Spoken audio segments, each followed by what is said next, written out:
дары дармектерди таратуу баягы өтө кыйын экен.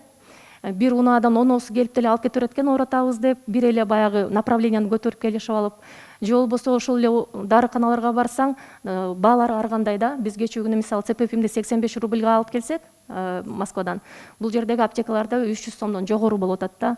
Балким ошол мамлекеттин мекемесине караган бир жерди бөлүп берсеңиз, же болбосо ошол мамлекетке караган дарыкана ачсабы деп атам да. Ушул пандемия учурунда иштей турган бир гана баада, өз баасында.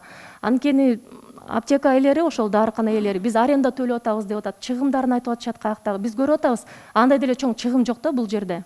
Бул ковидти жеңген мамлекеттер бар. Италияны карасак да болот, Кореяны карасак болот. Ошол жактан тажрыйбалуу адистерди алып келип биздин бул докторлорго бир кандайдыр бир тажрыйба алмашууну жүргүзсөк кандай болот деп атам да. Себеп дегенде мына айыл мен кечээ Суу Самырга бардым, 5 айылда бир эле оорукана бар экен.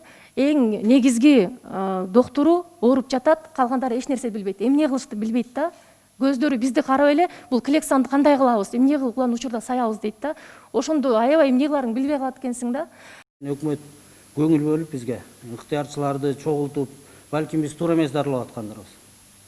Бир кичине инструктаж берип, бир жалпы бир мындай координацияга салбай койду да. Ушуну айтайын дедим. Анан ыктыярчылардын дайыр маселеси жанагы жүздөгөн айдоочулар адам өмүрү менен күрөшөбүз деп атып, мындай жол эрежелерин көбүн бузуп алышты да. Анан биз бир 200ге жакын бизге ыктыярдуу күн түндөбөй жардам берген айдоочулардын номерлары, машиналары бар.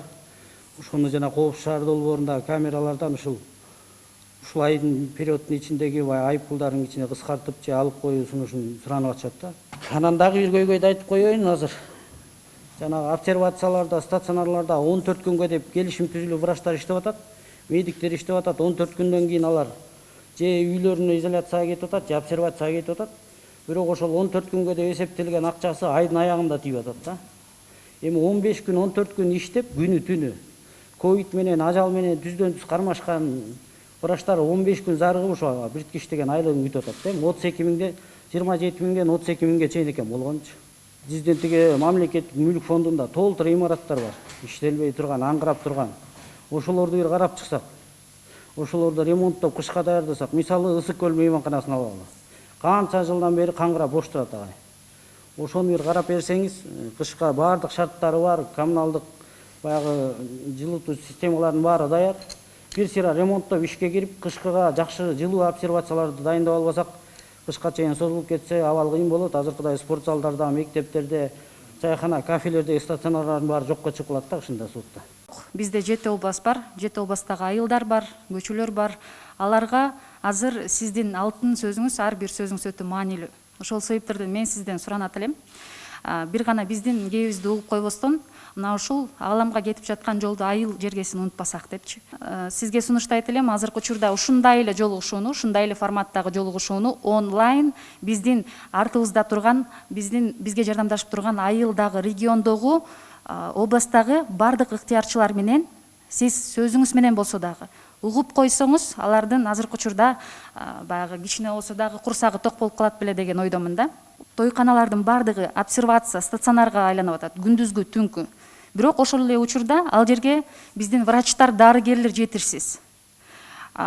Обсервация ачам, мен кафени, ресторанды элге берем, эл кызмат кылсын дейт, бирок биздин медиктер жетишпейт. Анан медиктер иштеш үчүн эмне кылат?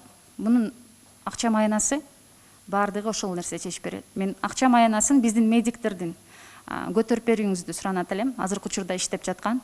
Сени кылып аткан иштериңер мамлекеттик бийликте иштеп аткан органдарга да, ошо иштеп аткан кызматкерлерге да ошол өзүнүн ишине жоопкерчиликтүү мамиле кылганга түрткү болуп атат. Бул дагы чоң нерсе бул жагынан дагы. Анан илдеттен кутулгандан кийин буюрса, келечекте өлкө өнүктүрүү үчүн дагы мына бирге ушундай аракеттерди кылып иштесек сөзсүз ийгилик болот, болбой койбойт. Ошондуктан мына кийин жакшы ойлор айтылды. Республика боюнча мына ыктыярчылардын кыймылы ал иштей баштады, көбөйө баштады. Ошолордун башын бириктирип, аларды чогултуп, Кудай буюрса, пандемия жеңгенден кийин мүмкүнчүлүк болгондо бир республикалык форум өткөзүп, чогултсак деген мен мында ойго келдим. Ыктыярчылардын армиясы азыр чоң. Мына сиздер сыяктуу региондордо дагы абдан көп иштеп атат. Анын баардыгын тең бүгүн чакырганга мүмкүнчүлүк болбоду. Бирок мен колдойм, өзүмдүн оюмда бар. алар менен дагы бир онлайн түрүндө жолугуш өткөзсөк деген. Келечекте буюрсаны дагы кылабыз силер менен чогулуп. Биздин мамлекеттин жетишкендиги биз ачык коом, жарандык коом өнүккөн парламенттик мамлекетпиз. Биздин жетишкендигибиз ар кимибиз өзүбүз оюбузду айтканга толук мүмкүнчүлүгүбүз бар. Биз азыр ушул иштеп аткан ишибизди алдыга жылдар үчүн бир ыргакта чогуу иштеш үчүн мына билесиздер, өкмөттүн алдыгында ыктыярдуу жардам боюнча координациялык кеңешме түзүлгөн. Мында кандай маселе болсо, кандай ойлор болсо, кандай максаттар болсо, кандай кемчилдик болсо, жанакындай чечилбей аткан мына маселе жанагы Фушиктеги больница мисалы айтып атам да, больница боюнча кээ бир жерде мына айтып атат, отургуч жок деп айтып атасыңар. Эми элементар нерсени кылып койбогондор мына Азаматулла айтып атпайбы азыр, мен алып барып бердим. Отура турган столду алып барат.